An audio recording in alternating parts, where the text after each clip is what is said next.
Hi, Kings fans, and welcome back to the Frozen Crown. In this week's video breakdown, we're not going to look at any veterans who are struggling like we did last week. We're going to look at two young players who are doing well.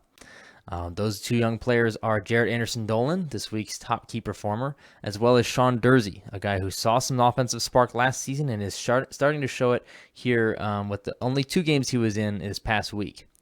So we're going to start things off by taking a look at Sean Durzi, and particularly the things on the second line power play, which is now probably the first power play here for the Kings. We're going to take a look at him in the San Jose game. We're going to start with that, and we'll also take a look at some other plays after that. So we're going to look here, starting things off, San Jose, 1-1 here in the first, and we're going to start by looking at this power play here. Kings are on the power play for another 23 seconds. And the puck is down low in the corner right now with Arthur Kaliyev, but it's going to move up to the point to Sean Durzi. Here it comes to the point. Now, Durzi does a good job of recognizing space on the ice. He knows that he has a lot of space where he is now, and he has time to take a look and make things happen here. I think that on the power play, your main job as a quarterback is to navigate the space, whether that be for you or for other players, knowing who has space. So he knows where he is, and then he has a lot of space, and he also finds another player who has a lot of space in Victor Arvidsson down here in the bottom left. So right next to the goaltender right now, he's out of the frame, but he's able to find Arvidsson here. And he's going to hesitate. He's going to hesitate and make it look like he's going to shoot it through maybe a bit of some traffic and a screen, but he's actually going to end up passing it down to Arvidsson. So he kind of hesitates here at the point. See how long he's holding it for? He's still holding it, and then he fires. He zips a pass down to Arvidsson. A really nice, crisp tape-to-tape pass here. Zips it down to Arvidsson, and then Arvidsson's able to find Danault. All these passes, one thing to note, all these passes are perfect. It wasn't necessarily even designed to be a one-time shot for Arvidsson. You can tell that because of how fast it was coming. It was not designed to be a one-time. It was designed to be just a pass to a guy in space so that he could really make another play with it. So that pass was crisp, tape-to-tape by Durzi. He's a great passer. And then the pass to Danault on the one-timer was right in Danault's wheelhouse, and he really got a hold of that one to get the lead here for the Kings. So that was a great pass and great presence of mind to know where the space is on the ice out of Durzi.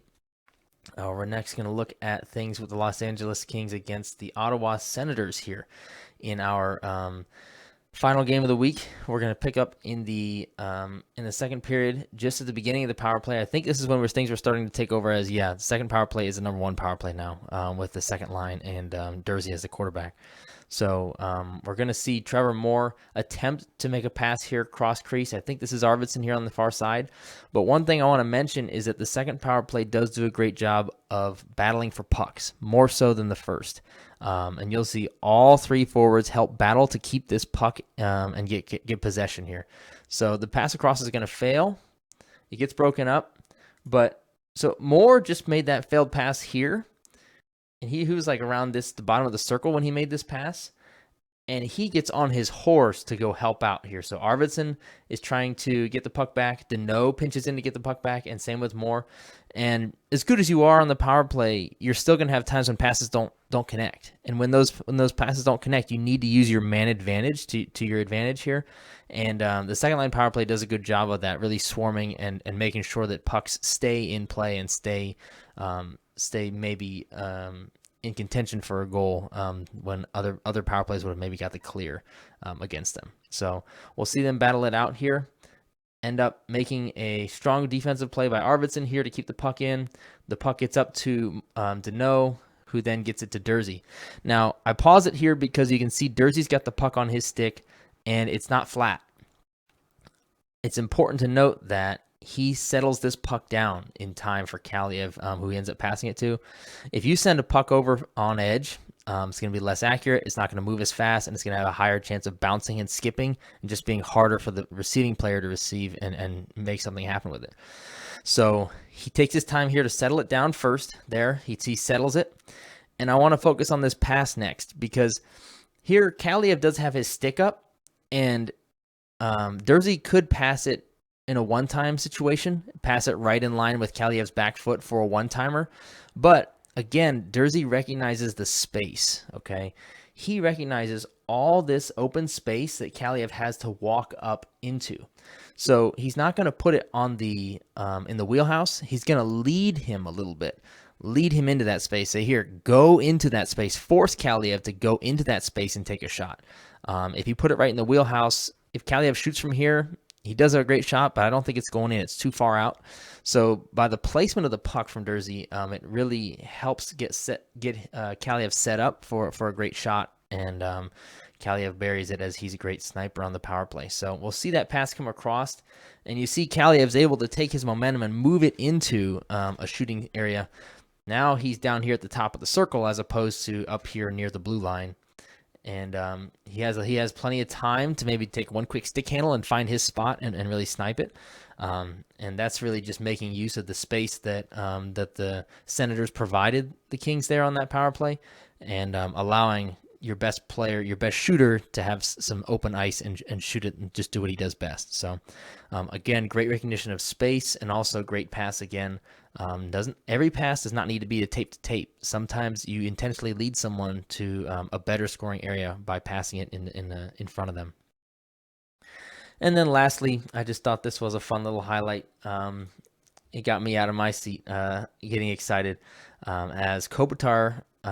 He does a good job here driving to the slot, and Dursey backs him up and makes a nice move, and they almost get a goal out of this one. So here we are, 10 minutes left here in the third period. Kopitar comes in, and he passes it behind himself to Dursey. Dursey's not in the frame yet, but he's going to come in here and pick it up, and we'll see a nice move he puts on in the slot.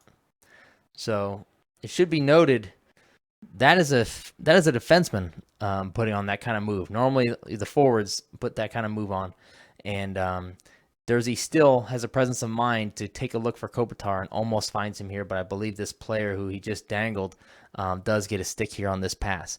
But it shows confidence to make that kind of move, because if you get burnt and you lose a puck, it's going the other way, at least a 2-on-1. But for him to make this kind of a move in the slot to create a scoring opportunity was really great to see. And again, it just shows his confidence and his playmaking ability. So he ends up trying to make the pass down to Kopitar. If that would have gotten through, it would have been a great scoring chance. But just a great, offensively minded defenseman who doesn't really sacrifice a lot of his defensive play to make offensive chances. He takes his offensive chances as they come, and certainly a big reason why the Kings power play went 4 for 5 this past week. So that's the defensive side of things. I want to now look at things on the offensive end with Jaret Anderson-Dolan, who I do think had his best week of his career this year, certainly the best game of his career against San Jose this week. But we're going to take a look at things starting the first game of the week against New York Rangers. So Kings are up 2-0 here at this point in the game, very early still. If there's one critique I have of Jaret Anderson-Dolan, I think that he will kind of tunnel vision on the puck and attack it too much or get too involved in other people's areas. He kind of roams a lot, and I think that he had played as a center before, and as a center you can get away with roaming a little bit more than as a wing. You're more important on the breakout as a wing, so you need to hold your position. But he does make up for it in his effort, and we'll take a look at a couple plays where this happens. So he's starting to pressure Panarin here at the high slot, and I think he overcommits here just a bit, which allows Trouba to come down and have a little bit better look at the net than maybe I'd like to have him afforded. But then he makes a great play behind the net, Jaret Anderson-Dolan does, to break this out. So we'll see him. He's starting to kind of just tunnel vision here on the puck when Matt Roy's already here. Okay, we don't need two guys on this guy up here. He's kind of focusing a little too hard. And then this guy down here, Trouba's developing into an area down below Anderson-Dolan. So we'll see him kind of get burnt, crashing a little too hard and not recognizing Trouba coming down low. And he does end up making a pass here that almost goes in. But I want to take a look at Anderson-Dolan's fight here below the net to create a breakout going the other way. So Barclay Goodrow's battling with Kupari down here. And you can see Goodrow's stick is actually up in the air right now because Jaret Anderson-Dolan just lifted it very aggressively, came through with a lot of strength and speed. This isn't necessarily his role to come behind the net as a winger, but he just saw that he was in the area. He had momentum going that way, and he just took it. And that's what I like to see out of him. He plays a very north-south game, and he's just going to take it and go. And this is at the end of a long shift for his line mates, and he still creates enough time for them to go get a change and kind of just he hands off the next shift to the other lines very well. So we're going to see him pull it out from behind the net here and then turn on the jets, avoid one defender, avoid Panarin, get a chip and chase. The good thing here, too, is that he chases this guy down into the zone. And again, this is a part of that handoff where you're allowing your forwards to change while you're just extending this shift of yours into the zone to kind of allow the other players to get set up and kind of help them come into the next shift with good positioning. So I'm happy to see him with the effort that he gives chasing this guy. I think there's a lot of effort lacking on all of our bottom six forwards except for Anderson Dolan this week, and so I was happy to see that out of him.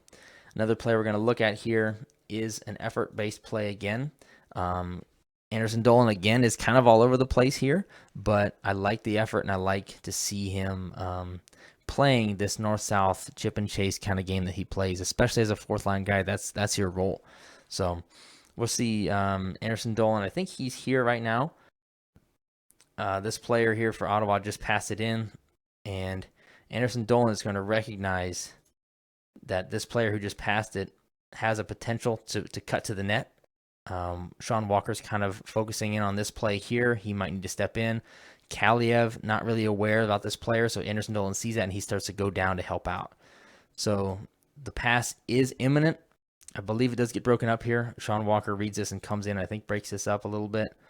Yeah, he breaks it up, but then with Anderson Dolan's momentum, he's coming out and he's bringing it low to high all the way through, just like he did against the Rangers. He's bringing it all the way through the zone with speed. So a very good north-south game here. He just goes and he takes it. And this is, again, at the end of a shift. You can see Kupari here. He's leaving. He's going off for a shift change. So are all the other Kings players except for Anderson Dolan. And Anderson Dolan, not only he chips it in and gets the other guys a chance to change, but he actually wins this puck race. He should not have, and he won it. So we'll see him go down here, get in front, and then he starts a board battle here, which is just allowing more time for his other teammates to get on the ice and transition to that next shift. So the Senators end up breaking it up out of here. Obviously, he's only one guy. He can't take on three Senators, but the effort that he shows is really indicative of what the fourth line and third line were missing this past week, particularly with guys like Lizotte and Grundstrom, who are normally your high-effort guys. Anderson Dolan stepped in and really did a good job on the effort side of things and really creating more forecheck and more shift handoff opportunities. So really did a good job with that. But I will focus on the one offensive play he made here that I thought was good. It seems like something small, and I think Kupari did a good job finishing here, but I want to focus on one nice, crisp, fast transition pass that Anderson Dolan makes here. So I think the puck is actually in the air right now, right around here, and Kaliev is batting it out of the air. It's going to pop up and go into the area of Anderson Dolan. It's landing on the ground right here, right now. So Kupari recognizes this, and he starts to hustle right up ice. And just watch how quickly and how crisp this pass gets up to Kupari. There's no dilly-dallying with it. Anderson Dolan isn't stick-handling too much with it. He's just immediately recognizing there's a guy ahead of me who has a chance for a break. And every second is critical in this situation because you'll see Kupari does have a defender bearing down on him, but he's got the puck with enough time to get a really good shot off and score a goal here. So how quickly this comes off is important. Boom, right up the slot. And then Kupari, I think Reimer did have a bad game this game, but I think that would have gone in on a lot of goaltenders. A shot that fast right down the 5-hole with time in the slot is a well-placed shot, and a lot of goalies would have let that in. So if Anderson Dolan stick handles with it for a little bit, or maybe just is not as crisp on the path to be able to hit Kupari in stride here, then we'll see Erik Karlsson, who was coming across. If he doesn't get this crisply to Kupari, Erik Karlsson's probably going to be able to reach in and get a stick in there, or at least make it a worse shot. But Erik Karlsson, you can see he's just behind a little bit behind the play here for Kupari, and he's not able to get in the way of this shot. And every little millisecond can certainly count on those rushes. So I really commend Anderson Dolan for not wasting any time, crisp pass, leading a guy in stride to make a play happen. So it was definitely a negative week for the veterans last week, and I think that the veterans have a lot of work to do to get back to our winning ways. Those are the guys who carry the load. But seeing plays like this from Durzi and Anderson Dolan are certainly promising when we know that if Kopitar or Kempe are having struggles, and Doughty certainly having struggles as they are right now, we got guys like these who are coming up the ranks. So definitely need to see the whole team turn it around, but these guys, Durzi and Anderson Dolan, are the start of a turnaround for the Kings, and one of the few bright spots this past week. So thanks again for tuning in to another video breakdown. Look forward to being with you guys all season long as we break down the Kings every week. And don't forget to like and subscribe and follow along with us all season. Thank you.